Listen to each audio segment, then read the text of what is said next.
G'day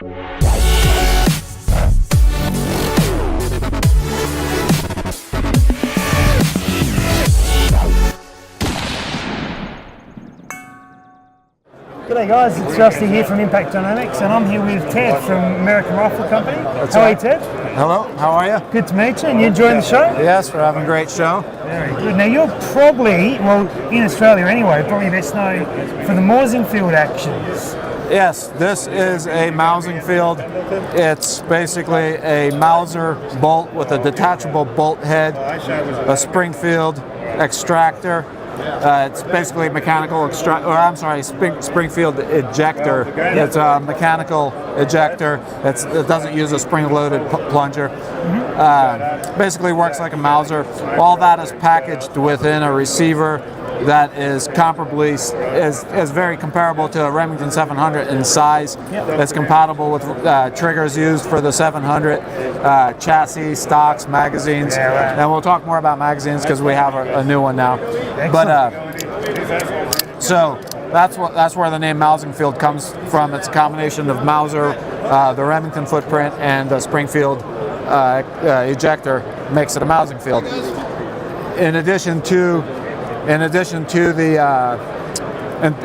those features, the action has toroidal bolt lugs, which obviate the need for lapping the bolt, so you can swap bolt heads in and out of the action. The toroidal lugs basically do the same thing a floating bolt head would do, but they work with a Mauser extractor. A Mauser extractor is essentially a spring. It would bias the bolt head in one way or the other. So the Mausingfield also has, in addition to the Mauser, Remington, Springfield features, it has a rail interface that is tapered, and basically what that allows us to do right now, if you push the rail onto the receiver, you can see that it basically the two kind of get stuck together, and then to separate them, you can just give it a little smack and it comes apart. Yeah, wow. So there's the registration between the rail and the receiver is very, very good. It's very positive. All the holes do really is just hold it down. So that's basically the Mausingfield action. Tapered rail interface, toroidal lugs, Mauser bolt, Springfield ejector, Remington footprint. Another thing that we've done here, we have, for one thing, the Mausingfield, it's compatible with Accuracy International magazines, but only the CS magazine, and others like it, like the Alpha, and the Accurate Mag does one. And actually the Magpul, we want to give a shout out to Magpul because we kind of like their stuff, right?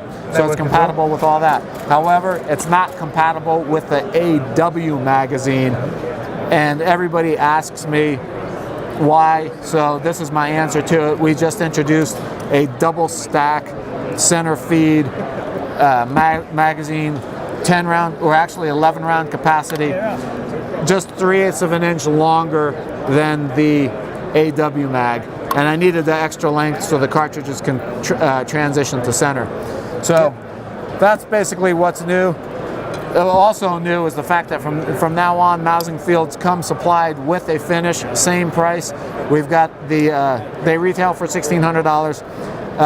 It's a DLC finish on the receiver and the bolt head, and every other part is salt bath nitrided.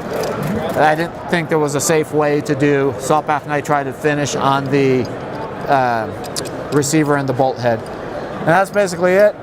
We also have our scope rings and mounts that we've been doing for quite a while. They don't damage your scope, and they don't rotate the scope when you tighten up the screws. So yeah, these have been pretty popular for a long time. Just 2 screws, one for the rail screw, one for the scope clamp. The ring basically opens up, the top opens up. You can kind of see how it works. It's got hinges on both sides. Yeah, brilliant. So that's American Rifle Company. That's what we do. Terrific, Ted. And how long have you been doing this for? Is this? I've been doing this part-time since 2003, 2004. Really? But then it sort of became a job in the last couple of years, I guess, 3 years maybe. Yeah. So I quit the day job 4 years ago to give this a full-time go. And it's been going all right. It's going well. Yeah, it's going well. I just look at it. It's a test. You know, I haven't solved the build company test yet, so I figured I'd try it and see how it goes. Terrific. Excellent. Thank you for your time, Ted. Really appreciate that. Great content. Thank you. Cheers. Thanks, guys. Take care.